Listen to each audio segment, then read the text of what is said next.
With just 6 games on tonight's slate for MLB DFS, it should be no surprise that there is a lack of depth. There are some good pitchers and there are some decent stacks, but there's not like a ton in either department.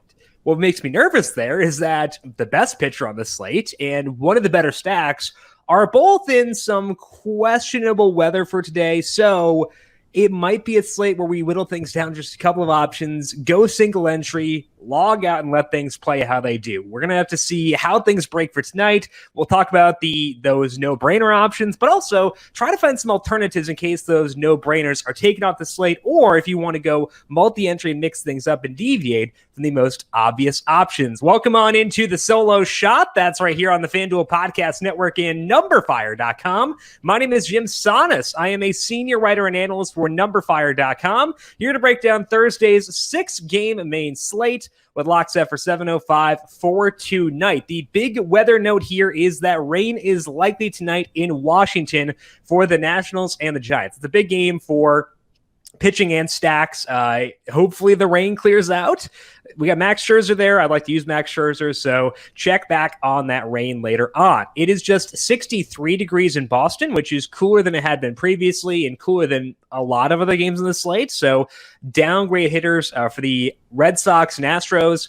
On the flip side, it is 94 degrees in Minneapolis for the Twins and the Yankees. Not super humid, but still very hot. So upgrade hitters there, a decent amount for the Twins and the Yankees. Finally, just 57 degrees in Oakland for the A's and the Royals. Downgrade hitters there, a decent amount as well. So downgrading hitters for the A's and the Royals, Red Sox and Astros, upgrading hitters for the Twins and Yankees, and checking back on rain for the Nationals and the Giants. Big weekend up ahead as we have UFC pay-per-view slate coming up. Austin Swain will have a breakdown of that tomorrow on the numberFire Daily Fantasy Podcast feed. We'll also have a NASCAR podcast for the All-Star race going up tomorrow as well. Make sure you're subscribed to the numberFire Daily Fantasy Podcast feed to get both of those shows, but also it's Fight Night featuring the can't-miss rematch between Israel Adesanya and Marvin Vettori at UFC 263. And FanDuel is giving you 30-1 odds on either fighter to win the main event. That means you can win $150 off a $5 bet. New users, sign up and make your first deposit. Place your first bet on Adesanya or Vettori to win, and winning wagers will be fulfilled in 72 hours. Then just sit back and watch the fist fly at Adesanya versus Vettori 2 on Saturday. Must be 21 plus and present in Colorado, Iowa, Illinois, Indiana, Michigan, New Jersey, Pennsylvania, Tennessee, Virginia, or West Virginia. Must wager in designated boost market. Or $10 first deposit required, $150 max bonus. See full terms at sportsbook.fanduel.com. Gambling problem? Call 1-800-GAMBLER. In Colorado, call 1-800-522-4700. In Iowa, 1-800-BETS-OFF. In Indiana, 1-800-9-WITH-IT. For confidential help in Michigan, 1-800-270-7117. In Tennessee, call the Red Line at 1-800-889-9789. Or in West Virginia, visit 1-800-GAMBLER.net. Pitching preview for this Thursday main slate. Max Scherzer is the top dog here. He checks in at $11,000, followed by Trevor Rogers, who is 10-1 on FanDuel. Hyun-Jin Ryu is at $9,700. And then Mike Minor and Zach Greinke are the other guys at $8,000 or higher. As you can hear there's a fall off because Ryu is the only other guy above 9,000 outside of Scherzer and Rogers, and he's facing the White Sox. We want no piece of that. So it's a thin slate of pitching, and again, we have to worry about Scherzer and the weather there. But if we get the all clear on the weather, Scherzer is obviously an outstanding play. He's been, I would say, quietly dominant this year, which is weird given that he's, Max Scherzer. But with Jacob deGrom doing what he's been doing, with all the stickiness conversation going on, I mean, it's kind of feels like Scherzer's been flying under the radar, but I think he deserves more credit because he's been awesome. We need to be aggressive with him as a top option on this slate if we can use him given the weather. He's facing the Giants here. They are a dangerous offense with a lot of power, and Scherzer is a big fly ball guy in a warm park. But the Giants do strike out, and Scherzer gets those, which means his upside here is huge. It's a 27% strikeout rate for the Giants, which is the highest mark on the slate. And Scherzer has a massive leg up on the rest of the slate, too. He has a 36% strikeout rate himself. That is 8 percentage points higher than everybody else on this slate in their most relevant sample, which gives Scherzer some wiggle room too. We talked about the fly balls, the powerful opposing team. Even if he does let up a couple of runs, he has a cushion because his true skills are so much better than everybody else. Scherzer did not have a downtick in his first start after the sticky substance meeting either, which is reassuring for sure. The movement on his pitches remained the same. He had 9 strikeouts there. He has at least 9 in 3 straight starts and 8 of his 12 starts this year. Nobody on this slate can touch his true ceiling, and that's worth a lot, and that's why we spend up a pitcher. So I think we should react by being heavily in on Scherzer here, even if it does mean we just scramble a bit at hitter. Honestly, 11,000 is not that bad, so we should be fine. But just check back on the weather, make sure things are good to go. I hope they are, because I would like to use Scherzer.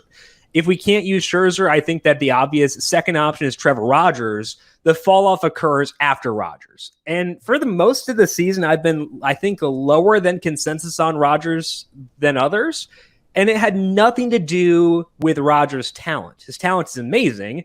They just weren't letting him go deep enough into games. And honestly, I can't blame them, because it sounds like he's on a rough limit of 150 innings, which means they can't just take the leash off at this point in the year. But they have been letting him stretch out a little bit more recently. And I think it's enough to get me in here.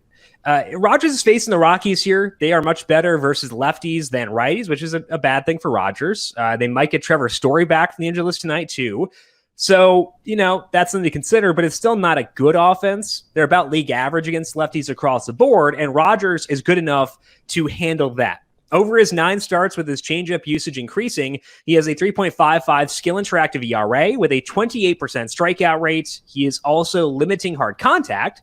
And as mentioned, the pitch count is better now than it was previously. He has gone 98, 85, 90, and 94 pitches over his past 4 starts. Before that 4-start stretch, his max was 95. He had gone 90 plus in just 2 of his first 8 starts. Now he has hit or exceeded 90 in 3 of his past 4. He's not going to get that huge leash. He's not going like 115 or anything like that. He's already at 68 and 2/3 innings this year. They can't just make him, be a Shane Bieber type guy, but it's not as bad as it once was, and he's still pitching really well. And I think that's enough to make him a great option for today.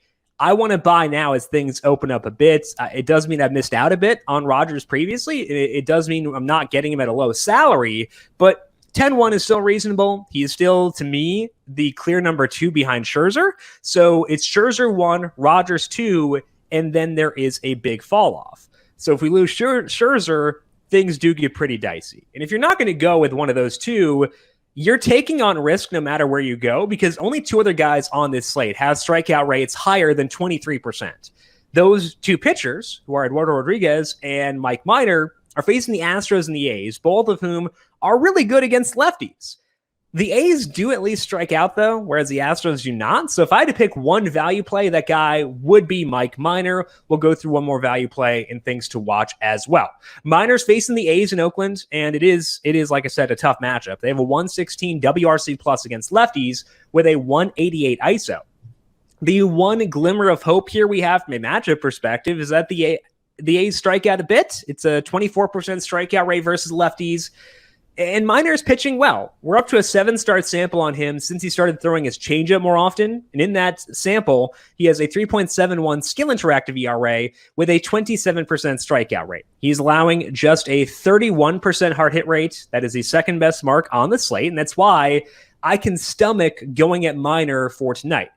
It's not enough to make me feel good about it, even at $8,200. I'm not super eager to go at Rogers here, at Minor, but I think that it's okay. If we lose Scherzer and you don't want to go 100% Rogers, I would say Minor would be number 3 for tonight. If we lose Scherzer, I think it's mostly a single entry kind of night. Just go Rogers, cash out. But if you were to force me to pick a value play, Minor's the guy with the most logical path to upside, and I would wind up on him as a result. But overall, my level of confidence here is not super high. So I would say focus mostly on Scherzer and Rogers. And if we don't get Scherzer, try to find contests that can help you account for that. For sure, we'll go through one more pitcher I could tolerate in things to watch, who is also a value play. Let's go first to stacking, though. And I think that the stacking is a little bit easier because we do have one game impacted by rain, but two others that are not impacted by rain, and they are in the optimal park for stacking tonight from a weather perspective with the Twins and the Yankees. The Yankees are the number one stack here. The Twins are number three. We'll talk about the Yankees first and get to the Twins later. It is a J-Happ revenge game tonight, facing off with the Yankees in Minneapolis, but I don't know if it's going to go the way we hope revenge games go, so I like the Yankees here a lot for stacking. Happ checks the boxes for stacking against. The contact profile is perfect. He has let up a 49% fly ball rate overall this year with a 44% hard hit rate. Those are tremendous numbers for stacking, and it's pretty extreme in both departments. He needs a high strikeout rate to overcome batted ball data like that, and he's been trying to get there. He has increased his four-seam fastball usage over his past 6 starts, and the strikeout rate has climbed, to his credit, but it's still just 18% in that time. That is well below average, and most of those strikeouts came in one start against Cleveland, who is pathetic against lefties. When Happ has faced even decent offenses, they have jumped all over him. And the Yankees, despite having like middling numbers versus lefties, they are a good team versus lefties, and they got a lot of good righties in this lineup. And I think that makes the Yankees a no-brainer top stack for today. As mentioned, the weather is tremendous for stacking. I would say you just go hard at the Yankees and see what happens. And they do have some value here. If we get Scherzer, they've got some value. Gio Urshela is $2,600. His numbers against lefties this year are bad, honestly. It's just hard to tell if it's, if he's going to be a reverse splits guy or if it's a result of a small sample. I'm willing to use him at $2,600, but just note that he weirdly doesn't have good numbers versus lefties. Gary Sanchez's strikeout rate goes down to 24% against lefties. He still hits the ball hard and in the air. So among the value plays here on this team, I would say Sanchez is the best one at $2,700. I would start with him, and then probably Urshela second. I would also consider Miguel Andujar at $2,700, depending on where he bats in the order.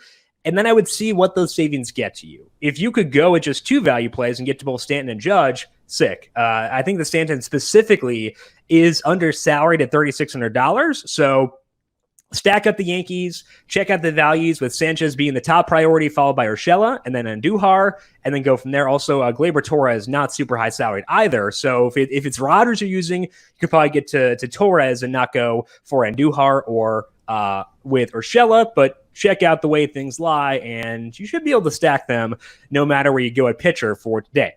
Our number 2 stack is not in that park. It's actually one of the games, or the one game impacted by rain, and that's the Nationals. They're not a good offense. They have an 87 WRC plus against righties, which is actually the worst number on the slate. And their ISO against righties is second worst. But I like their matchup with Anthony DeSclafani quite a bit. And I want to stack them here despite their shortcomings. I thought going into the year that DeSclafani might be another guy the Giants could fix and turn around, kind of like they did with Kevin Gausman. And the results are good for DeSclafani. It's a 3.51 ERA. But the peripherals are less impressive. Over the past 7 starts, DeSclafani has been throwing more sliders and fewer curveballs, which should be good in theory because if you look at Baseball Savant, the slider is a better pitch, but he does let up a lot of fly balls with it. And in those 7 starts, he has allowed a 42% hard hit rate with a 40% fly ball rate. His strikeout rate is 19% with a 9% walk rate. It is a really ideal stacking peripherals, and he's gotten decent results. He's allowed more than 3 runs only once in those 7 starts. But if I'm going to choose between trusting peripherals versus trusting results, I'll trust the peripherals. And the peripherals say I can stack here, especially when he is not in San Francisco. So I will do that here and use Washington in this game. We have to be selective to make sure we're not using duds. It's mainly the lack of depth in this offense that is dragging down their overall numbers because they've got some guys who are pretty decent. The salaries here are not bad. Kyle Schwarber is $2,500. He has a 217 ISO against righties. Josh Bell has decent power marks too. He is $2,900. I prefer Yan Gomes against lefties, but he's $2,700. He's hit for some power versus righties. Either way, we should have the salary to get to the studs here as long as we find some values elsewhere, and Schwarber and Bell make that easier. So Don't go at guys like Starlin Castro, Josh Harrison, et cetera, but go at the guys who actually have some power. And to me, that says Schwarber, Bell, potentially Gomes, and then get to Soto and Turner if you can. I think the weather in Minneapolis being what it is makes it easy for the Twins to be our third stack. And honestly, I might put the Twins above the Nationals as well. And it helps that, the Twins don't have bad weather. They've got great weather. So maybe we'll go Twins 2, Nationals 3. The Twins are facing Michael King. King does some things well, but I'm willing to stack against him here. And the big reason that I'm here is the lack of strikeouts for King. He's at 21% for the season. That's while making most of his appearances in relief with just an 8.8% swinging strike rate. That's far from overpowering. And now he's transitioning to being a stretched out starter. You don't expect those numbers to get better as he's throwing more pitches.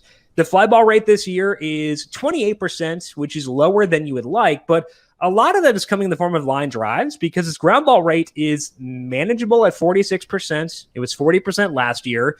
So it looks like King is not going to be a standout in the batted ball department, which is good for us from a stacking perspective. His hard hit rate is 43%, which is a decent amount above average. That makes me feel good about stacking the Twins here. And even with all the injuries, they're not a bad offense. They have a 104 WRC plus against righties with a 178 ISO.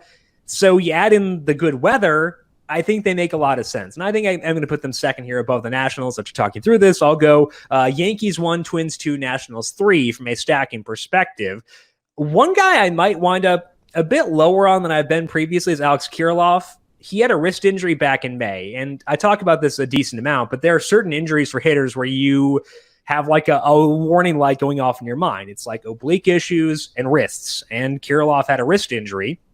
Since coming back, his ground ball rate is up to 51%. It's 44% for the full season. He did have a barrel last night with 3 hard hit balls, so it's possibly trending up. So I'm not out on him. I want to make that clear. I'm not out on Kirilloff.